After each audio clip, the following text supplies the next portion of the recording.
Dýra- og plöntufrumur.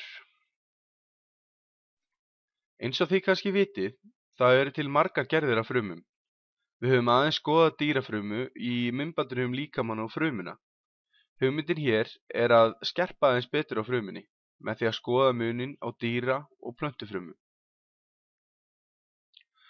Við skulum vinda okkur beint í frumulíffærin sem finnast í bæði dýra- og plöntufrumum. Kjarni frumunnar er eins konar heili. Kjarninn stýrir frumunni og ákveður hvernig verkefni eru framkvæmd. Erfðaefni frumunnar er geymt í kjarnanum, í litningum. Frumuhimnan verndar og umlykur frumuna og sér streymi efna inn og út úr henni. Leysikorn sjá að taka við úrgangsefnum og senda þau út úr frumunni. Frymisnet er þar sem ríbósómin eru, en ríbósóm eru verksmiðjur frumunnar.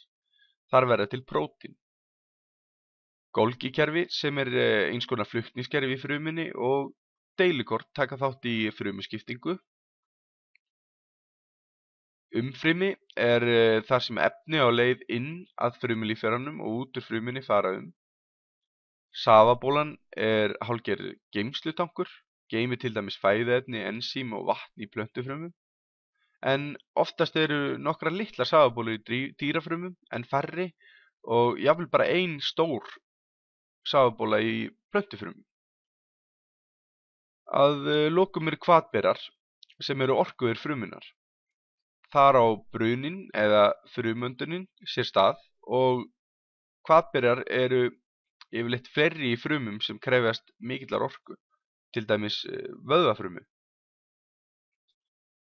Nú skulum við skoða plöntufrumuna. Eins og við ræddum áðan er safabólan stærri. Að öðru leyti má finna öll þau frumulíffæri sem talin voru upp.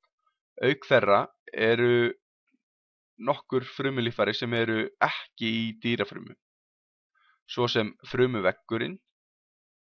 En frumuveggurinn er úr beðmi og veitir plöntufrumunni aukna vernd og aukinn styrk.